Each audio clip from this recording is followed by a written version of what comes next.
গীতা বলে দিলেন ভগবান যে কি, যে আসক্তি এবং বিদ্বেষ থেকে দুটো থেকে মুক্ত হয়ে সমস্ত বিচরণ করেন, আত্মবশ্যের বিধে আত্মা, নিজের বশে নিজে থাকেন,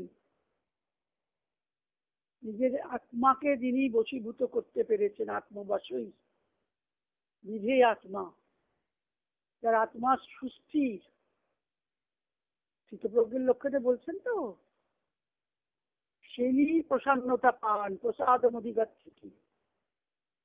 প্রসন্নতা পেলে কি হয়?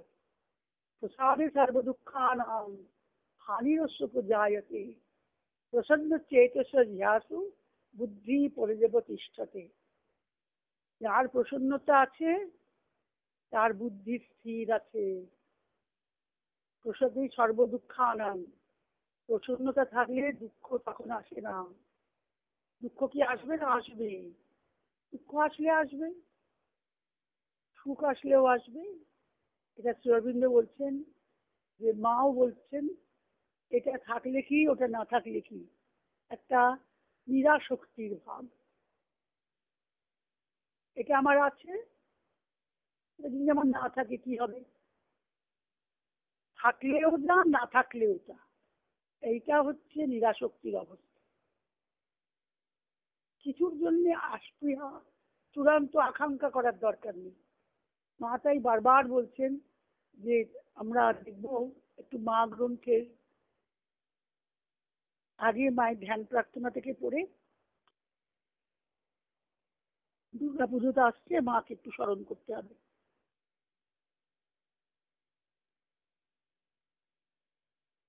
মায়ের সান্নিধ্য পেতে গেলে, আমাদের প্রসাদ পেতে গেলে আমাদের নিজেদেরকে আগে প্রসন্নতা দরকার। প্রসন্নতা দরকার পেতে গেলে আমাকে কি করতে হবে? ওই বিদ্বেষ, কারুর ওপর রাগ থাকলে হবে না, ক্রোধ, ক্রোধ থাকলে হবে না, ঘৃণা থাকলে হবে না, হিংসা থাকলে হবে না। ক্রোধটা বিশেষ করে, কারুর উপরে ক্রুদ্ধ হলে চলবে না।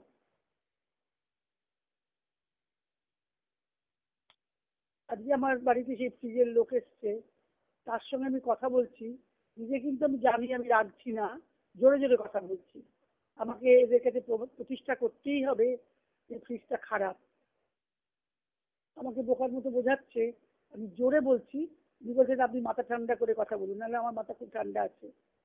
আমি ঠান্ডা করেই বলছি যে এটা ভুল কথা বলছি তুমি।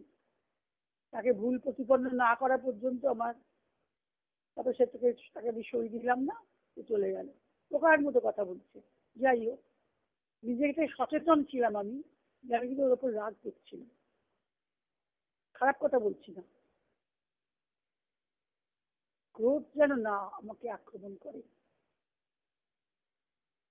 তাই জন্য রাগ আর দেশ, কারুর ওপর দেশ করলে চলবে না। আমি তারপরে ম্যানেজারকে ফোন করলাম, যে ম্যানেজারকে বললাম যে আমাদের কি জিনিস দিয়েছেন আপনি, আপনার ভালো এত কাস্টমার আপনার জিনিস নিই। বললাম আমরা দেখি কি করা যায়। প্রতিকার তো করতে হবে, একটা সমস্যা আছে তার সমাধানটা তো করতে হবে। নরমে গরমে যাই করে পারি না কেন। মা বলছেন তোমার সেটা কি দরকার কিনা আগে দেখো।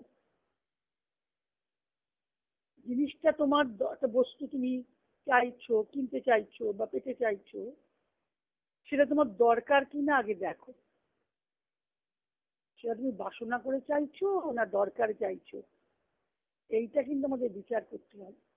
জিনিসটার দরকার নেই আমার, তাও মনে হয় এটা থাকলে ভালো হতো, ওটা আমি চাই, এটা আমার চাহিদা। এই বলতে নিজেকে দেখবে যে কোনো জিনিস পেতে গেলে সেটা তোমার দরকার কিনা, সেটা না হলে তোমার চলবে কিনা, আর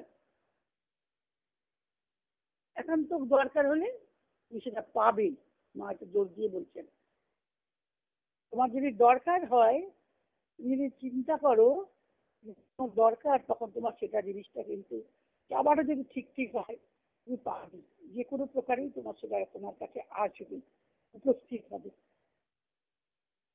তো তার জন্য কি করতে হবে? গীতায় ভগবান বললেন অনন্যাস চিন্তয়ন্তমাং যে জনা পর্যুপাসতে, যে আমাকে অনন্যভাবে চিন্তা করে আমার কি উপাসনা করে, সম্যকভাবে উপাসনা করে, তার কাছে আমি বহন করে এনে দিই, যোগক্ষেম বহন করে এনে দিই। সেটা পারমার্থিকও বটে, পার্থিব বস্তুও বটে। তিনি আমার কাছে এনে দেবেন, বিশ্বাস রাখতে হবে।